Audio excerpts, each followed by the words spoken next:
Okay मित्रांनो, इयत्ता 9वीचं दुसरं प्रकरण चालू आहे वास्तव संख्या. वास्तव संख्येमध्ये आपण सराव संच 2.4 आपण ह्या ठिकाणी बघणार आहोत. त्याच्या आधी आपल्याला काही गोष्टी माहिती असायला हव्यात म्हणून मी सांगतो बघा. या ठिकाणी करणीमध्ये द्विपद करणी कशी असतात बघा. द्वि म्हणजे दोन पद असलेली करणी. उदाहरणार्थ करणी 7 वजा करणी 3. या ठिकाणी करणीची 2 पद आहेत म्हणून ह्या करणीस द्विपद करणी असं म्हणतात. आणि ह्या करणीची अनुबद्ध करणी बघा, 2 शब्द सांगतो. ही द्विपद करणी आहे. ह्या करणीची अनुबद्ध करणी जर काढायची असेल, सांगायची असेल तर काय करायचं. करणी 7 अधिक करणी 3 ह्या एकमेकांच्या अनुबद्ध करणी आहेत. अनुबद्ध करणींची जोडी आहे. इथे जर मायनस वजा चिन्ह असेल तर दुसऱ्यामध्ये अधिक करून सांगायचं. पहिली जर अधिक सांगितली तर दुसरी वजा करून सांगायची. अशा प्रकारची जी जोडी असते याला अनुबद्ध करणींची जोडी असं म्हणतात. एवढंच आपण या ठिकाणी लक्षात ठेवायचं आहे. आणि या गुणधर्माचा आपल्याला उपयोग करावा लागणार आहे.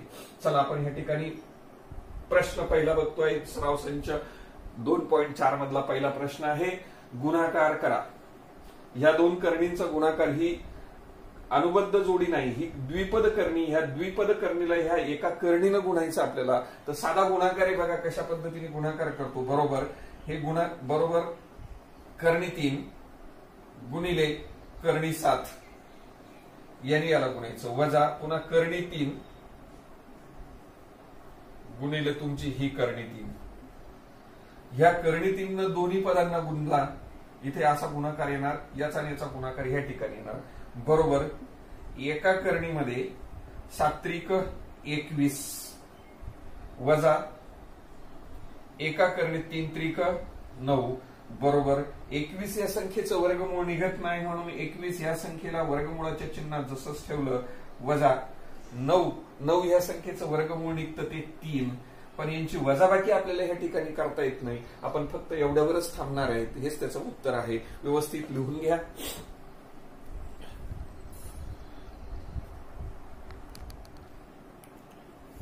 ओके मित्रांनो, पुढचं उदाहरण 2 नंबरचं बघा.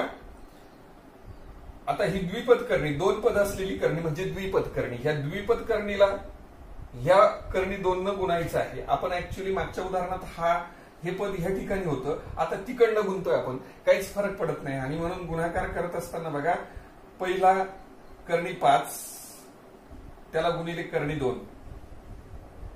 हे वजा चिन्ह घ्या. करणी 7 गुणिले करणी ह्या ठिकाणी 2. ह्या करणी 2 न दोन्ही पदांना आपण ह्या ठिकाणी गुणलं. बरोबर मला आता सांगा, गुणाकार करायचा आपल्याला. 5चा आणि 2चा गुणाकार करणार. 5 गुणिले 2 म्हणून या ठिकाणी लिहिणार 5 गुणिले 2. हे वजा चिन्ह. करणीमध्ये ह्या दोन्हीचा गुणाकार करणार आपण. 7 गुणिले 2 बरोबर करणीमध्ये 5 दुने 10 हे वजा चिन्ह.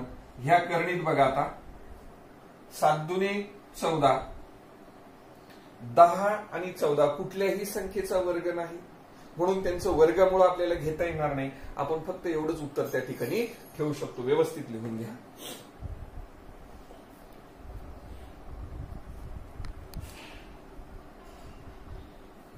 ओके मित्रांनो, आता ह्या 2 करणींचा, हे दोन्ही द्विपद करणी आहेत.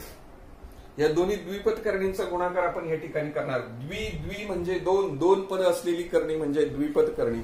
यांचा गुणाकार आपल्याला जर करायचा असेल तर आता आपण असं करूया का बघा. पहिल्या कंसातलं पहिलं पद म्हणजे 3 करणी 2 हे पहिलं पद आहे. हे पहिलं पद लिहिल्यानंतर दुसरी करणी उचलायची. दुसरा कंस उचलायचा डायरेक्ट. 4 करणी 3 वजा करणी 2. लक्षात घ्या मी काय केलं. पहिलं पद घेतल्यानंतर पूर्ण दुसरा कंस जसाच तसा घेतला. नंतर आता दुसरी करणी वजा करणी 7 पुन्हा हा कंस घ्या. 4 करणी 3 वजा तुमचे करणी 2. बघा किती इंटरेस्टिंग उदाहरण आहे. पहिल्या कंसातलं पहिलं पद गुणिले दुसरा कंस जसाच तसा. वजा दुसरं पद गुणिले दुसरा कंस जसाच्या तसा. ओके, आता आपण एका पदानं गुणणार आहोत. लक्षात घ्या. आता याचा आणि याचा गुणाकार करायचा बाळांनो.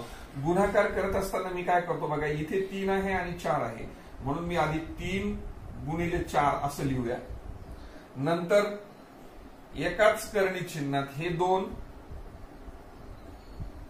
पाहिजे तर 2 गुणिले काय करूया, हे करणी 3, करणी 2 करणी 3 हे बाजूला घेतले. 3 आणि 4चा गुणाकार आधी लिहिला आपल्या सोयीसाठी. नंतर हे वजा चिन्ह, पुढचं वजा चिन्ह. पुन्हा आता याचा आणि याचा गुणाकार करायचा तुम्हाला. हा बघा, हे 3 तर लिहावेच लागणार तुम्हाला. नंतर हे तुमचे करणी 2 आहे, 3 करणी 2 गुणिले आता हे म्हणजे गुणिले काय होणार, करणी 2, राईट. 3 लिहिल्यानंतर हे 2दा करणी 2 लिहिले. चला आता इकडे जाऊया. वजा याचा आणि याचा गुणाकार करायचा. पहा, याचा आणि याचा गुणाकार करताना मी 4ला आधी लिहितो, कारण ते करणीच्या बाहेर असलेली संख्या आधी घेतली. नंतर हे तुमचे करणी 7 घेतले, इथे करणी 7 आहेत लक्षात ठेवा. नंतर तुमचे हे करणी 3 आहे, गुणिले करणी 3. लक्षात घ्या मी काय केलं. पहा, ह्या 2 पदांचा गुणाकार करत असताना मी 4ला आधी लिहिलं. याचं कारण असं होतं, 4 ही संख्या करणीच्या बाहेर असल्यामुळे ती आधी घेतली. नंतर ह्या दोन्ही करणीस्थ संख्या आपण ह्या ठिकाणी लिहितो आहे. बाळांनो, आता पुढचं पद उचलायचंय आपल्याला, ह्या पदाने ह्या पदाला गुणायचंय. आता तर त्याच्या आधी हे जे वजा चिन्ह असल्यामुळे हे जे आतलं जे वजा चिन्ह आहे ना, ते अधिक होऊन जातं. जर कंसाच्या बाहेर वजा चिन्ह असेल तर कंस सोडवत असताना आतल्या पदाची चिन्ह बदलत असतात. आपला हा साधा नियम आहे. आणि म्हणून बघा, ह्या पदाने मी आता याला गुणतोय, म्हणजेच करणी 7 गुणिले तुमचे करणी 2, अशा पद्धतीने आता हा तुमचा गुणाकार झाला. ओके, बघा किती सिंपल आहे. बरोबर, हे 4 त्रिक 12 झाले. हे काय झाले, 4 त्रिक 12 झाले. आता एकाच करणीत मी हा गुणाकार लिहितो. 3 दुने 6 झाले. 4 त्रिक 12 के 3 चौक 12 आणि 3 दुने 6 वजा हा 3 जसाच तसा. करणीमध्ये बेदुनी किती झाले, 4. नंतर हे वजा 4 जशीच्या तशी. करणीमध्ये आता कोणाकोणाचा गुणाकार 7चा आणि 3. 7 त्रिक 21, ह्या ठिकाणी 21 येतील. चला पुढे अधिक चिन्ह. इथे करणीत 7 आहे, इथे करणीत 2 आहे, म्हणजे करणीमध्ये किती झाले, 7 दुने 14 झाले. 7 दुने काय झाले, 14 झाले. पाहता बरोबर, हे 12 करणी 6 जशीच्या तशी, कारण 6चं वर्गमूळ आपल्याला काढता येत नाही. वजा हे 3, 4चं वर्गमूळ 2 मी हे कंसात टाकलं. बघा लक्षात घ्या, इथे काहीच केलं नाही हो. हे वजा 3 लिहिलेत. हे 4 ह्या संख्येचं वर्गमूळ आपल्याला माहिती 2 असतं, कारण 4 ही वर्ग संख्या असल्यामुळे तिचं वर्गमूळ आपल्याला या ठिकाणी 2. मी ते कंसात लिहिलं. जर कंस नसता घेतला तर तो 32 ही संख्या वाटली असती. कंस घेण्याचं कारण सुद्धा लक्षात घ्या, कारण 3चा आणि 2चा गुणाकार हे या ठिकाणी आपल्याला नंतर करायचा आहे. आणि वजा हा 4 जसाच तसा, याचं वर्गमूळ नका लिहू. 4चं वर्गमूळ ते करणीच्या बाहेर आहे, म्हणून त्याचं वर्गमूळ घेण्याची आपल्याला गरज नाही. 21 ह्या संख्येचं वर्गमूळ घेता येईल का, नाही. 21 ही पूर्ण वर्ग संख्या नाही, आणि म्हणून 21 आपण जसाच्या तसा लिहिणार आहोत. अधिक करणीमध्ये 14 ही संख्या कुठल्या संख्येचा वर्ग नाहीये, म्हणून त्याचं वर्गमूळ आपल्याला घेता येत नाही, आणि म्हणून 14ला सुद्धा आपण जसंच्या तसं ठेवलं. ओके, चला आता पुढची स्टेप बघा किती इंटरेस्टिंग आहे. हे 12 करणी 6 जशीच्या तशी बाळांनो. आता फक्त एवढाच गुणाकार आपल्याला करता येतो, पुढे काहीच करता येत नाही. म्हणून किती झाले, 3 दुने 6 झाले. नंतर हे वजा 4 करणी 21 अधिक करणी 14. बघा, करणीस्थ संख्या प्रत्येकाच्या वेगवेगळ्या आहेत, म्हणून आपल्याला बेरीज किंवा वजाबाकी सुद्धा आपल्याला पुढे काही करता येत नाही. याच्या पुढे कुठलीही स्टेप आपल्याला घेता येत नाही. काळजीपूर्वक बघा आणि लिहून घ्या.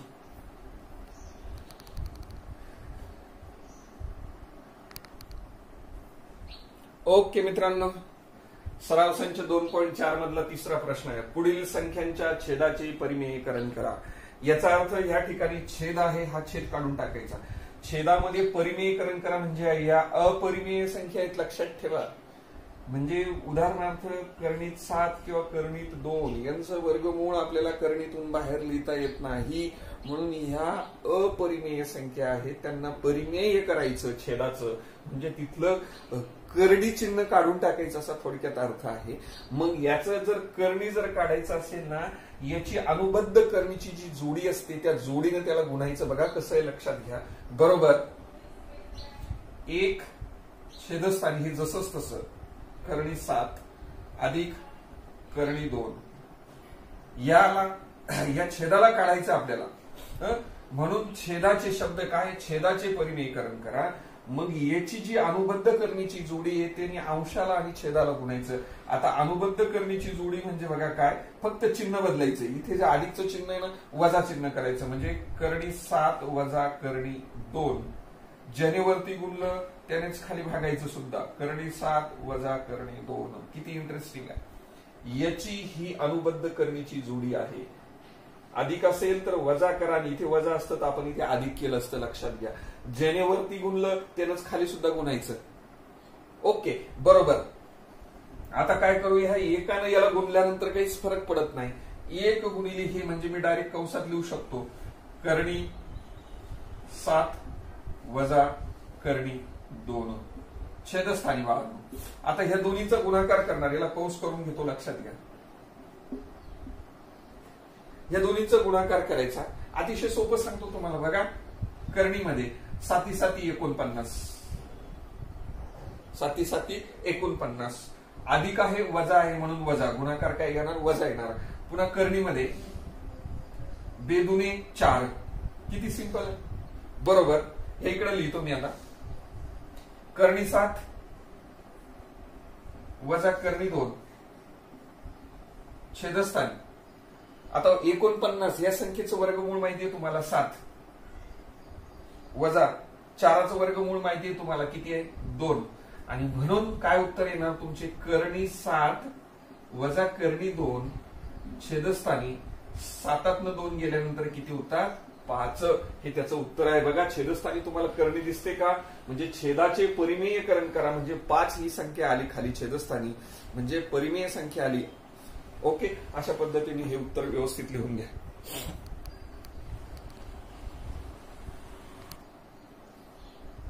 ओके, पुढील संख्यांच्या छेदाचं परिमेयकरण करा असं उदाहरण आपलं आहे. याच्यातलं दुसरं उदाहरण बघा. बरोबर, हे जसंच तसं 3 छेदस्थानी 2 करणी 5 वजा 3 करणी 2 जसंच्या तसं लिहिलं. याचं परिमेयकरण करायचं असेल तर याची अनुबद्ध जोडी. अनुबद्ध जोडी म्हणजे फक्त इथलं चिन्ह बदलून द्यायचं, बाकी काहीच करायचं नाही. चिन्ह बदलून जे येईल त्याने भागायचं आणि गुणायचं. म्हणजेच किती बघा 2 करणी 5 वजा असेल तर अधिक करा, वजा असेल तर अधिक केलं आणि किती येणार 3 करणी 2. ज्याने वरती गुणलं त्याने खाली सुद्धा गुणा. 2 करणी 5 अधिक 3 करणी 2. ओके, अशा पद्धतीने आपण केलं. आता काय करायचं, गुणाकार करायचं. बघा या 3चा आणि याचा गुणाकार करायचा. 3 कंसात जसंच तसं 2 करणी 5 अधिक 3 करणी 2. राईट, जसंच तसं. आता ह्या दोन्हीचा गुणाकार करायचा. अगदी सोपं पद्धत मी तुम्हाला सांगितलं. बघा 2चा आणि 2चा गुणाकार 2 गुणिले 2 म्हणजे तुमचे 4 झाले. आता करणीमध्ये हे बघा हे 5 आहे, हे 5 आहे. 5 5 किती झाले 25 वजा याचा आणि याचा गुणाकार 3 त्रिक 9 कंसात 2 दुने 4. अशा पद्धतीने आपण गुणाकार केला. केव्हा करतो असा गुणाकार माहिती का, जेव्हा पहिलं पद आणि ह्याचं पहिलं पद सेम असेल तर आपण त्याचा वर्ग अशा पद्धतीने करतो. दुसरं पद आणि दुसरं पद सेम असेल तर असं लिहितो. कारण आपण सूत्र शिकलेलो बघा, ए वजा बी ए अधिक बी जर असेल तर आपण काय करतो, ए वर्ग वजा बी चा वर्ग. हे वर्ग विस्ताराचं सूत्र आपण इयत्ता 8वीच्या वर्गापासून शिकत आलेलो आहोत. 7वीच्या वर्गापासून ए वजा बी ए अधिक बी बरोबर ए वर्ग वजा बी वर्ग. अगदी त्याच पद्धतीने याचा आणि याचा म्हणजे सेम आहे. म्हणजे एचा वर्ग म्हणजे 2चा वर्ग 4 5चा वर्ग 25 वजा 3चा वर्ग 9 आणि 2चा वर्ग 4. बिलकुल त्या नियमानुसार आपण ह्या ठिकाणी गेलो, वेगळं काही केलेलं नाही. बरोबर, पहा आता ह्या ठिकाणी हा तुमचा 3 जसाच तसा आहे. पुन्हा कंसामध्ये 2 वर्ग करणी 5 अधिक 3 करणी 2 छेदस्थानी पात आहे तुमचे 4 कंसात, लक्षात घ्या 4 नंतर कंसात 5चा वर्ग, 5 25चं वर्गमूळ 5 नाही का, वर्ग आहे 25 त्याचं वर्गमूळ घ्यावं लागेल, वजा हे 9 जसेच तसे, कृपा करून 9चं वर्गमूळ घ्यायचं नाही, ते करणीच्या बाहेर आहे. आतल्या संख्येचं वर्गमूळ आपण घेत असतो. आता आतमध्ये 4 आहे, 4चं वर्गमूळ तुमचे किती आले या ठिकाणी 2 आले बाळांनो. बरोबर पहा, पुन्हा या ठिकाणी स्टेप लिहितो. 3 कंसात 2 करणी 5 जसंच तसं, अधिक 3 करणी 2 छेदस्थानी. हे बघा आता हे किती झाले तुमचे 5 चोक 20 वजा 9 दुने 18 आहे की नाही. आणि म्हणून काय करणार मग खाली छेदस्थानी फक्त पाहत आहे हा 3 वाटल्यास तर खाली लिहितो, दिसत असेल तर बघा. हे 3 2 करणी 5 अधिक 3 करणी 2 छेदस्थानी किती राहतील बाळांनो 20तनं 18 गेल्यानंतर खाली उरतात तुमचे 2. थोडीशी तिरपी स्टेप गेली, इथून असं आल्यानंतर आपण पुढे गेलो बघा. इथं 4 पंचे 20 केले, हे 9 दुने 18 केले आणि 20तनं 18 गेल्यानंतर खाली 2 उरले. हे वरचं जसेच तसं, वरती काहीच क्रिया केली, हे पद इथे इथे इथे इथे प्रत्येक फक्त खालच्या स्टेप मध्ये आपण क्रिया करत गेलेलो आणि खाली तुमचे 2 उरले. म्हणजे या ठिकाणी छेद तुमचा आहे तो परिमेय संख्या मिळाली असा त्याचा अर्थ झाला. व्यवस्थित लिहा.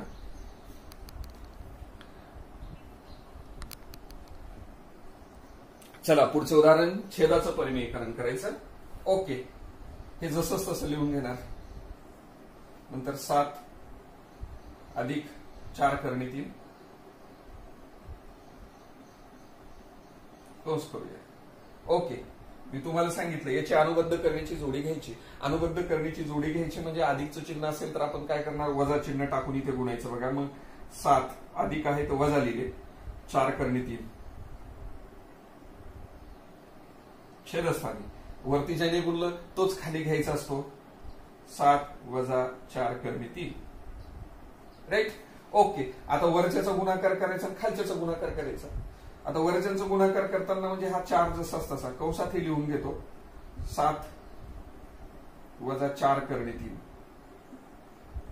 आताच थोड्या वेळापूर्वी सांगितलं होतं मी तुम्हाला, असं असेल ए वजा बी, ए अधिक बी जर असेल तर आपण असं लिहितो ए वर्ग वजा बी वर्ग.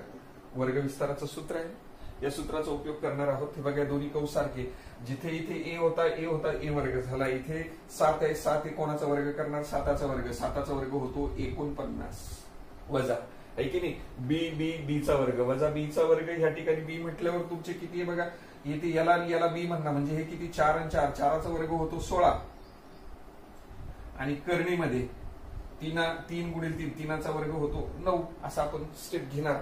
बरोबर, पाहिजे तर तुम्ही 4 आणि याला गुणून टाका. 4 4 7 किंवा 4 7 28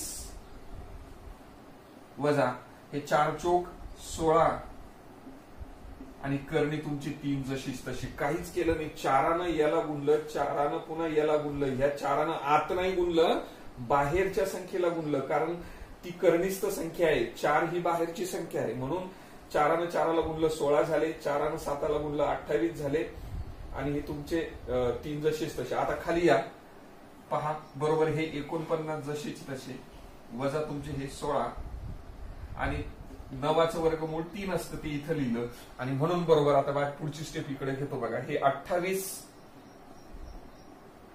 वजा 16 करणी 3 छेदस्थानी. बघा 49 जशीच्या तशी वजा. आता यांचा गुणाकार करूया. 16 ने 3 गुणना 16 3 किती झाले 48. ते 48 या ठिकाणी लिहिले बाळांनो. ओके, आणि म्हणून पहा बरोबर 28 वजा 16 करणी 3 याच्यात काहीच करता येते, जसंच तसं ठेवायचं आणि 49 मधून 48 काढल्यानंतर उरतो तुमचा 1 है की नाही. आणि 1नं भाग दिल्यानंतर तिथे काहीच होत नाही आणि म्हणून आपण असं लिहू शकतो 28 वजा 16 करणी 3 हे त्याचं काय आहे उत्तर आहे. ओके, घ्या व्यवस्थित लिहून.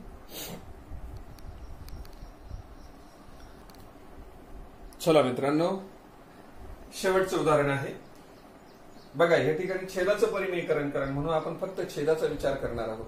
अंश आपण विचारात घेणार नाही. मग अंश जसाच तसा. आता छेदाचं परिमेयकरण करायचं म्हणजे याची अनुबद्ध जोडी असेल, त्या अनुबद्ध जोडीने अंशाला आणि छेदाला गुणायचं आहे. मग याची अनुबद्ध जोडी म्हणजे चिन्ह बदलून लिहिलेली. म्हणजेच बघा कशी, कर्णी 5 अधिक असेल तर वजा करा आणि कर्णी 3. आता ही जी जोड कर्णी घेतली त्याच कर्णीनं खाली सुद्धा गुणायचं. कर्णी 5 वजा कर्णी 3. ओके. याच्या अनुबद्ध जोडीनं खाली आणि वरती गुणलं. याचा विचार आपण करत नाही, फक्त छेदाचाच विचार करतोय. कारण आपल्याला शब्द छेदाचे परिमेयकरण करा असा त्याचा अर्थ आहे. ओके. मग आता पहा, वरती जर विचार केला कर्णी 5 वजा कर्णी 3 वजा कर्णी 3. ज्यावेळेस तुमचे दोन्ही सेम असतात, उदाहरणार्थ समजा इथे वजा असेल, इथे वजा असेल, असं धरूया आपण, गृहीत धरूया वजा असेल, तर या ठिकाणी काय होईल तुमचा ए वजा बी कंसाचं वर्ग. डबल झालं, ते सेम झालं. आणि म्हणून बघा हे दोन्ही कंस सेम असतील तर याला आपण असं लिहू शकतो, कर्णी 5 वजा कर्णी 3. दोन्ही कंस सेम आहेत आणि म्हणून त्याचा काय झाला, वर्ग झाला, गुणाकार आहे की नाही. जसं 5 आणि 5ला गुणायचं असेल तर 5च्या डोक्यावरती 2 लिहितो, नाही का. असं 5 गुणिले 5 असेल तर आपण काय करतो, 5च्या डोक्यावरती 2 लिहितो. म्हणजे सेम कंस जर गुणिले असतील तर त्याचा कंसाचा वर्ग करतो. तसं हे दोन्ही सेम कंस आहे, मी कंसाचा वर्ग केला. छेदस्थानी पद सारखी आहेत, फक्त चिन्ह बदललेलीत. पद सारखी आहेत, फक्त एकमेकांची चिन्ह बदलली तर प्रत्येकाचा वर्ग आपण करतो आणि वजा चिन्ह टाकतो. आणि म्हणून बघा आता ह्या ठिकाणी किती बघा सेम आहे, म्हणून कर्णीमध्ये आपण काय लिहिणार, 25 5चा वर्ग वजा कर्णीमध्ये 3चा वर्ग 9 लिहिणार आपण ह्या ठिकाणी. ओके. असं लिहून झालं बाळांनो. आता ह्या ठिकाणी बघा विस्तार करायचा आपल्याला. विस्ताराचं सूत्र मी आता ह्या ठिकाणी वापरणार आहे. ए वजा बी कंसाचा वर्ग, वजा वजा बाकीचं चिन्ह असेल इथे समजा, तर आपण हे सूत्र वापरतो. ए वजा बी कंसाचा वर्ग असेल तर ए वर्ग वजा 2ab अधिक बीचा वर्ग. म्हणजे पहिल्या पदाचा वर्ग वजा दोन्ही पदांचा गुणाकार त्याची दुप्पट, असा त्याचा अर्थ. 2ab म्हणजे काय, पहिले दोन्ही पदांचा गुणाकार आणि गुणाकाराची दुप्पट असा त्याचा अर्थ होतो, अधिक बीचा वर्ग. त्या सूत्राचा उपयोग आपण या ठिकाणी करणार आहे. हा ए समजायचा, हा बी समजायचा. ए चा वर्ग म्हणजेच काय, कर्णीमध्ये 5चा वर्ग 25 वजा बघा दोन्हींचा गुणाकार म्हणजे 2 गुणिले एबी, 2 गुणिले एबी म्हणजे हे दोन्ही पद, कर्णी 5 गुणिले कर्णी 3. गुणाकाराची चिन्ह लिहायची गरज नाही. अधिक बीचा वर्ग म्हणजे कर्णीमध्ये 3 त्याचा वर्ग करूया. म्हणजे कर्णी छेदस्थानी हे बघा. आता याचं वर्गमूळ लिहा. 25चं वर्गमूळ 5 वजा 9चं वर्गमूळ या ठिकाणी तुम्ही 3 घेऊ शकता. बरोबर. पहा पुन्हा 25चं वर्गमूळ 5 वजा तुमचे 2. आणि आता हे दोन्ही एकाच कर्णीमध्ये लिहूया. 5 त्रिक 15. लक्षात घ्या गुणाकार केला आपण 5चा आणि 3चा. 5 त्रिक 15. याचं वर्गमूळ घेतलं 5 आलं. नंतर अधिकचं चिन्ह घ्या. कर्णीमध्ये 9 आहेत त्याचं वर्गमूळ घ्यावं लागेल तुम्हाला, ते 3 लिहावं लागेल. छेदस्थानी पाहता 5तनं 3 गेल्यानंतर खाली उरतात तुमचे 2 असा त्याचा अर्थ झाला. आणि म्हणून बरोबर पाहता या 5ला अधिकचं चिन्ह आणि हे 3ला अधिक चिन्ह. 5 आणि 3 दोन्हीची बेरीज 5 आणि 3 किती झाले तुमचे 8 वजा 2 कर्णी 15. छेदस्थानी तुमचे 2 जसेच्या तसे आहे. अजून थोडस जर विचार केला, या ठिकाणी 8 आहेत, इथे 2 आहेत, त्याच्यातून आपण 2ला कट करू शकतो. आणि म्हणून जर 2 कट केला तर या ठिकाणी किती येऊ शकतात बघा, 4 वजा 2 कर्णी 15. छेदस्थानी इथे हे 2 नाही घ्यायची गरज आपल्याला, 2 कॉमन निघाले. आणि छेदस्थानी तुमचे 2, हे 2 कटले, हे 2 कटले, म्हणजे खाली उरले किती 4 कर्णी वजा 15. हे त्याचं काय आलेलं उत्तर आलेलं आहे. असं व्यवस्थित घेतो मी कर्णी 15.